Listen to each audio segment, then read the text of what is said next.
नमस्कार, मिथिला मंच न्यूज में आपका स्वागत है। मैं हूं मनोज। मिथिला मंच न्यूज अपना कर्तव्य का निर्वहन करते हुए कोरोना संक्रमण के खतरे से थोड़ा उबरते हुए स्कूलों को राहत दे रही है और हम उनके विचारों को अभिभावक तक पहुंचा रहे हैं, क्योंकि मीडिया का कर्तव्य होता है। और लगातार आप देख रहे हैं 2-3 दिनों से स्कूल दरभंगा के वैसे स्कूल के प्राचार्य या निर्देशक जिनके दरभंगा की में एक शाख है, उनसे मैनेजमेंट से हम पूछते हैं अभिभावकों के कई सवाल। और हम अभी दरभंगा के new horizon public school Hyderabad में हैं। हमारे साथ लगातार आप इन्हें जानते होंगे, चर्चित चेहरे भी हैं लगातार, तो रियाज अली खान हैं हमारे साथ। आपका स्वागत है। धन्यवाद मनोज जी। सबसे पहले सवाल कि कोरोना संक्रमण के बाद स्कूल जो खुला है, कई तरह की प्रतिक्रियाएं देखने को मिली हैं, अभिभावकों में, छात्रों में, शिक्षकों में, कर्मचारियों में भी। और ये कोरोना का ही असर है। किस तरह आप उबर रहे हैं? उबरने के बाद क्या स्थिति, आपने क्या बिहेवियर पाया है बच्चों में, अभिभावकों में और शिक्षकों में? अभी जब से गवर्नमेंट का जो परमिशन आया कि आप लोग क्लास 1 से लेकर 10 तक खोल सकते हैं 1 मार्च से, तो जो स्कूल खुली ऑलरेडी तो गवर्नमेंट का अनाउंसमेंट था कि 50% बच्चे ही आएंगे, लेकिन 50% भी नहीं समझ के चलिए, उस 10% से स्टार्टअप हुआ है और आज के डेट में 60% बच्चे इनरोल हैं। तो अभी भी बहुत सारे गार्जियन जिनसे कम्युनिकेशन बात होती है तो वो डरे हुए हैं, सहमे हुए हैं कि छोटा बच्चा है उसको भेजेंगे, 1, 2, 3 का बच्चा है, क्या होगा नहीं होगा। इसलिए अभी भी वो लोग विचारहीन हैं, विचार कर रहे हैं कि क्या करना चाहिए। तो हमको लगता है कि अभी मार्च तक ये चीज़ चलेगा और अप्रैल से हो सकता है ये बात कुछ चेंजेस आएंगे। तो अब आपको बच्चों में क्या, बच्चे जो 6 महीना से रह रहे हैं, कई स्कूल मैनेजमेंट ने ये भी कहा कि बच्चों में इंडिसिप्लिन भी आ गया है, बच्चे डलनेस में हैं, बच्चे में जो पहले एक्टिविटीज़ थे वो बदल रहा है, जिससे स्कूल मैनेजमेंट के लिए मुश्किल हो रहा है। जहाँ तक इंडिसिप्लिन का सवाल है वो तो फैमिली बैकग्राउंड पे डिपेंड करता है कि बच्चे को किस तरह से फैमिली, क्योंकि स्कूल तो 1 साल से कम्प्लीटली बंद रहा कोविड-19 को लेकर के और ऑनलाइन क्लासेस हुआ है, सारे स्कूल्स ने लिया है।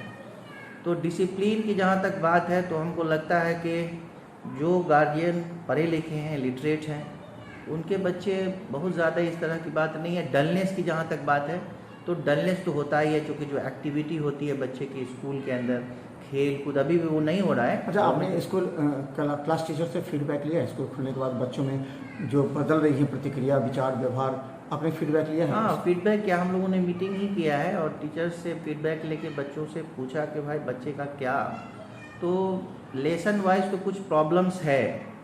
जो ऑनलाइन क्लासेस हुआ है उसको बहुत तरह से बहुत से बच्चे नहीं समझ पाए हैं, तो उसके लिए तो हम लोगों ने एक अलग से तैयारी करने की कोशिश की है कि नया सेशन स्टार्ट होगा तो कुछ फ्लश बैक करेंगे और आगे भी करेंगे, दोनों काम करेंगे साथ साथ। कुछ समय देना पड़ेगा बच्चों के लिए, लेकिन ओवरऑल जितने बच्चे अभी तक आए हैं वो ठीक हैं, फिट हैं। अच्छा, ये कहा जा रहा है, कई स्कूलों ने ये भी कहा है कि पिछले सेशन में बच्चों का आधार कमज़ोर हो गया, 8-9 महीना एकदम नहीं पढ़ पाए, ऑनलाइन भी बहुत बात समझ नहीं पाए हैं। उन लोगों के लिए अगले 2 महीना यानी कि अप्रैल और मई हम लोग जो है सो पिछले सिलेबस को बच्चों को कंप्लीट कराएंगे ताकि उनका आधार हो। इससे अभिभावकों में ज़्यादा जोश है, अभिभावक ऐसे स्कूलों के प्रति ज़्यादा रुझान है। क्या आपने कुछ इसकी यही बात हमने अभी कहा आपको कि जो पिछली चीज़ की कमज़ोरी है, जैसे 7th में थे बच्चे, 8 में जा रहे हैं, तो 7th में जो चीज़ सही तरह से ऑनलाइन नहीं पढ़ पाए हैं उसको हम लोग क्या करेंगे, कुछ फ्लश बैक करेंगे, कुछ पीछे का हिस्सा भी उनको या बताएंगे कि ये सब चीज़ आपने पढ़ा, हो सकता भूल गए होंगे, उसको भी थोड़ा बताएंगे, उसको भी टच कराएंगे और प्लस जो आगे का जो उनका सिलेबस है उसको भी कवर अप कराएंगे। तो 2 महीना में ये चीज़ नहीं होगी, एटलीस्ट मिनिमम 3 से 4 महीना ये काम हम लोगों को करना पड़ेगा। फिर 5वें महीने से जा करके हम लोगों को उसके सिलेबस में जो उसका रियल है उसमें पूरी तैयारी करवानी पड़ेगी। कोरोना संक्रमण के दौरान कई स्कूलों के लिए संकट रहा, पैसे नहीं आ रहे थे। आपने जो कर्मचारी हैं, जो नॉन टीचिंग स्टाफ हैं, उनको सैलरी कई स्कूलों ने नहीं दिया। कई अभिभावकों का आरोप है कि स्कूलों ने तो पैसे लिए लेकिन शिक्षकों को नहीं दिए, क्योंकि शिक्षकों का कहीं न कहीं स्कूल के छात्रों से, अभिभावकों से संपर्क होता है। उन्होंने साफ कहा कि पैसे तो आप दे रहे हैं लेकिन हम लोग को नहीं मिल रहा। तो उस समय कैसी स्थिति थी, कैसे आपने दिया अपने टीचिंग स्टाफ को सैलरी? अल्हम्दुलिल्लाह इसमें हम लोगों के पास जो कोरोना काल आया और फीस आना मार्च अप्रैल से बंद, करीब करीब बंद हो गया, तो हमने टीचर्स, सारे टीचर्स, स्टाफ, जो भी टीचिंग नॉन टीचिंग स्टाफ से हम लोगों ने एक मीट किया कि क्या करना चाहिए। तो ऑनलाइन क्लासेज स्टार्ट है, लेकिन गार्जियन उससे सेटिस्फाइड नहीं है। तो हम लोगों की ये राय हुई कि जितनी फीस हम लोगों के पास आएगी, मैनेजमेंट के पास आएगी, उसमें हम लोग शेयर कर लेंगे। और आपको बताना ये चाहेंगे हम कि एक भी स्टाफ, टीचिंग नॉन टीचिंग, पानी पिलाने वाला हो या झाड़ू देने वाला हो, हम लोगों ने एक भी स्टाफ को नहीं हटाया। और कहा कि दुख अगर झेलना है तो साथ झेलना है, सुख झेलना है तो साथ जुड़ना है। अगर हम बढ़ेंगे तो आप बढ़ेंगे। तो सबने 100% स्कूल का सहयोग किया, मैनेजमेंट का सहयोग किया, और 100% स्टाफ मेरे पास आज के दिन में है।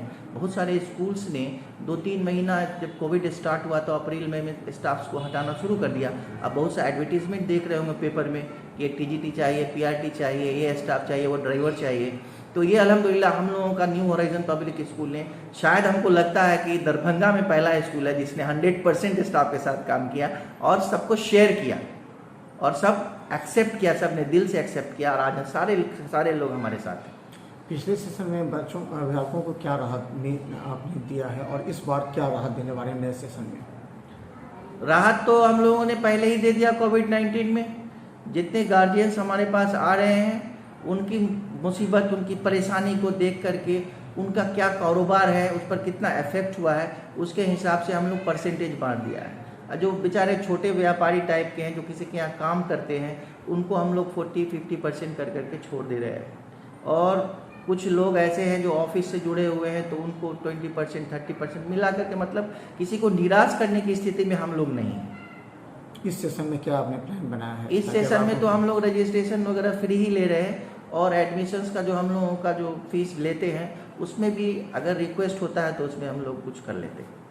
मुझे लगता है कि हमने कई अभिभावकों से कई सवाल पूछे थे। अभिभावकों का सवाल, चूँकि हम मैनेजमेंट और अभिभावकों के बीच एक पूल का काम करते हैं, उनके सवाल चूँकि अभिभावक डायरेक्ट नहीं बोल पाते हैं बहुत सी बात, तो हम उनके सवाल को, 1-2 सवाल ये हैं कि अभिभावक आपके बड़ी कोशिश से पैसा एफोर्ड करके स्कूल मैनेजमेंट के पास अपने बच्चों को देता है, लेकिन स्कूल मैनेजमेंट यहाँ कई कोचिंग संस्थान से संपर्क करके उस बच्चे को कोचिंग में भेजता है अपने स्कूल से निकाल कर। ऐसे स्कूल मैनेजमेंट के लिए शर्म का भी विषय होना चाहिए, जहाँ वो बच्चे अभिभावक से पैसा लेते हैं और वही बच्चे स्कूल टाइम में निजी कोचिंग में, दरभंगा के कई ऐसे कोचिंग संस्थान हैं जिसको हमने स्कूल मैनेजमेंट से मिल करके बात करते हुए ये देखा हुआ है कि वो वहाँ पर कहते हैं कि आप बच्चे दीजिए, हम आपको इतना कमीशन देंगे। ये भी बात चल रही है।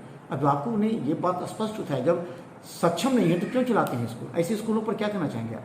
देखिए, ऐसा है कि इसमें गार्जियंस का लैकलेसनेस है। जब वो स्कूल को चूज़ करते हैं तो वो, बहुत सारे गार्जियंस हमारे समाज में ऐसे हैं जो बच्चे को पढ़ा रहे हैं बड़े बैनर के स्कूल में, लेकिन उनको क्या मिल रहा है उनको भी पता नहीं। तो हमारा कहना ये, जो मेरे अभिभावक हैं उनके लिए, हम तो यहाँ तक कहते हैं क्लास 8 तक के बच्चे जो हमारे पास पढ़ते हैं, हम उनको कभी ट्यूशन के बारे में बताते ही नहीं। हम ये कहते हैं कि जो हमने पढ़ाया, जो डायरी में होमवर्क्स दिया, उसको आप प्लीज़ चेक करें या किसी से करवाएं। अगर आप नहीं कर सकते हैं तो करवाएं, और इसको गाइडलाइन करा के उतना ही कर दे बस। तो यहाँ पर तो कोचिंग और टीचिंग की कोई, लेकिन क्या है कि आज एक माहौल बन गया है। बहुत सारे गार्जियंस क्या कर रहे हैं कि एक तो स्कूल को विश्वास दिलाना चाहिए ना अभिभावकों को कि हम आपको पूरा क्वालिटी एजुकेशन देंगे, आपको जाने की आवश्यकता नहीं है तो क्यों जाएंगे? विश्वास कैसे मिलेगा जब आप खुद वहाँ पर गए हैं? तो आपको जिस तरह से वहाँ पर हैंडल किया जाएगा करना पड़ेगा आपको। आज अगर आप एक स्कूल का हम नाम लेके बताते हैं, होली क्रॉस एक ऐसा स्कूल है जिसमें गार्जियन को टीच किया जाता है कि बच्चे को घर पे कैसे पढ़ाना है, लेकिन गार्जियन क्या है, वहाँ एडमिशन्स के लिए मार कर रहे हैं कि नहीं कर रहे हैं? तो फिर जब मार करके वहाँ एडमिशन्स करा रहे हैं तो आपका क्या वैल्यू? तो वहाँ तो नियम है कि बच्चे वहाँ से जा नहीं सकते हैं, डेली अटेंडेंस मेंटेन होता है, शादी विवाह में बाहर नहीं जाते। ये बात स्कूल मैनेजमेंट ने भी कई बात बोला, और दूसरे स्कूल में बच्चे चले जाते हैं बाहर, स्कूल मैनेजमेंट कोई फर्क नहीं, उन्हें पैसा नहीं। देखिए, ऐसा है कि आप किसी के यहाँ शादी होगी तो लीव एप्लीकेशन तो होता ही है। फिर लीव एप्लीकेशन का मकसद क्या है? अगर कोई बीमार कर जाएगा दिन की छुट्टी चले जाते हैं, एक महीना 2 महीना, नहीं, वो 1-2 महीना तो शो कॉज होगा फिर उससे। वहाँ तो 2-3 दिन भी छुट्टी का नहीं, छुट्टी तो कहीं भी है। अगर आप 2-3 महीना छोड़ के जा रहे हैं, मतलब आप अपने क्लास को छोड़ के जा रहे हैं, फिर आप क्या पढ़ेंगे? तो यही होता है, महीनों महीनों चले जाते हैं, दूसरे जगह कोचिंग करते हैं। हमारा ये उद्देश्य था कि वहाँ पर एक दिन भी छुट्टी वो है। देखिए ये कोचिंग जो महीने आप जो महीना कोचिंग की बात कर रहे हैं, ये 10th और 11th 12th की बात आप कर रहे हैं, ठीक है। तो उसमें भी तो हम गार्जियन को ही ब्लेम करेंगे ना, कि आप जिस स्कूल में +2 करा रहे हैं, तो क्यों ऐसे स्कूल में +2 करा रहे हैं जहाँ क्लास नहीं होता है, सिर्फ नाम मात्र आप लिखाए हुए हैं। ये बात अभिभावकों को भी सोचना होगा कि ऐसे स्कूल में नामांकन ही ना करें। जब आपको पैसा कोचिंग में देना है तो किसी छोटे स्कूल में एडमिशन सरकारी स्कूल में करा लीजिए, सरकारी में करवा लीजिए, तो उसके बाद अपने ये आपका वही पैसे की बचत होगी। दूसरी बात, कई अभिभावकों ने कहा कि ये बहुत अच्छा समय हुआ है, क्योंकि हम पहले से साथ सोच रहे थे कि इस स्कूल में अपने बच्चों को नहीं पढ़ाना, यहाँ अच्छा डिसिप्लिन नहीं है, यहाँ एजुकेशन शिक्षा नहीं मिल रहा है। वहाँ से उन्होंने अपने बच्चों को नाम कटाकर अधिक ही पैसे देकर कई स्कूलों में नाम लिखने। तो भाई 30% या 20% ऐसे स्कूलों के बच्चे अब स्कूल से भाग गए हैं या कट गए हैं। तो ऐसी परिस्थिति में क्या लगता है आपको? क्या देखिए, जहाँ तक नाम कटने की सवाल है, गार्जियंस, कुछ गार्जियंस 10% पेरेंट्स तो ऐसे हैं जिनको आदत सी बन गई है एक स्कूल से दूसरे स्कूल घूमने की। वो हर स्कूल में 10% ऐसे गार्जियन हैं।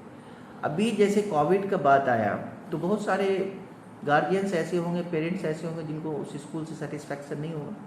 तो जिनको जो सेटिस्फाइड नहीं होंगे तो वो सर्च करेंगे। तो ऐसे गार्जियंस अब 30% हो, 20% हो, जितने भी परसेंटेज में हो, वो दूसरे स्कूल में जहाँ से उनको लगता होगा फीडबैक कि यहाँ पर मेरे बेटे का फ्यूचर है, बेटी का फ्यूचर अच्छा हो सकता है, वहाँ हो सकता है वो एडमिशन्स के लिए जाएँ या एडमिशन्स कराया होगा। अंतिम सवाल, कोरोना संक्रमण खतरा फिर बढ़ रहा है। अभिभावकों ने पूछा है कि स्कूल मैनेजमेंट कितना सजग है, कितना सुरक्षित है उनके बच्चों को स्कूल में आना, क्योंकि स्कूल के अंदर का माहौल निर्भर करता है कोरोना संक्रमण को बचाने के लिए। तो आपने स्कूल में कोविड को देखते हुए किस तरह की व्यवस्था किया ताकि अभिभावकों का विश्वास हो आपके स्कूल पर? मनोज जी, आपने बहुत अच्छा सवाल किया है। इस पर 2-4 बात मैं बोलूँगा।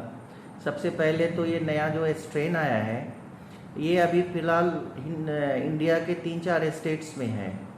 तो वहाँ के अगर होली के दरमियान लोग आते हैं बिहार के अंदर, तो गवर्नमेंट को उनके लिए अलग कोविड सेंटर लगाना चाहिए, उनको चेकअप करना चाहिए स्टेशन बस स्टैंड्स पर।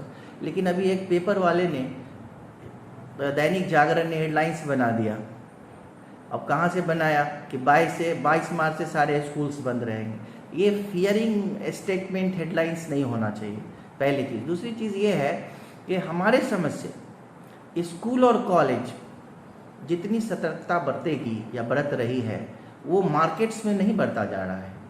तो अगर आपको कोविड स्ट्रेन्स का नया कोई डर है, खौफ है, तो सबसे पहले तो आपको मार्केट्स को क्लोज डाउन करना होगा। आपने स्कूल में क्या व्यवस्था की है? हमारे स्कूल में जो व्यवस्था, जो SOP है सरकार का, कि बच्चे मास्क पहनेंगे, उनको सैनिटाइज किया जाएगा, पानी वो अपना घर से बॉटल लेकर के आएंगे, नहीं तो जो फिल्टर वाटर है उसका इस्तेमाल करेंगे। खेलने का अभी कोई हिसाब किताब नहीं, कोई भी माने कि क्राउड एक्टिविटी नहीं होनी चाहिए और प्लेग्राउंड एक्टिविटी नहीं होनी चाहिए। सिर्फ क्लास में डिस्टेंस मेंटेन करके रखना है। और ये जो SOP है उसको हम लोग फॉलो अप कर रहे हैं और पूरी तरह से फॉलो अप कर रहे हैं। तो धन्यवाद। हमारे साथ रियाज अली खान हैं, जो new horizon public school Hyderabad में। हम लगातार स्कूल मैनेजमेंट से कई सवाल पूछे हैं, क्योंकि हम ये भी देखना चाहते हैं कि स्कूल मैनेजमेंट किसी तरह अपने अस्तित्व को बचाते हुए बच्चों के कैरियर के लिए कार्य करें। और हम ये भी देखना चाहते हैं जो लापरवाह स्कूल हैं, जो अभी भी अभिभावकों के जेब पर नज़र है, वो चाहते हैं कि किसी भी तरह अभिभावक उनके पास आ जाएं, चाहे वो झूठे वादे राजनीतिक दल के नेताओं की तरह क्यों न कर लें। लेकिन बाद में जब अभिभावक सोचते हैं कि हम फंस गए, तो उनके समक्ष सिर्फ एक होता है मीडिया। वो मीडिया के सामने दबी जुबान से बोलते हैं, क्योंकि उनका बच्चा उससे पढ़ता है। ऐसी परिस्थिति में अभी बहुत अच्छा समय है।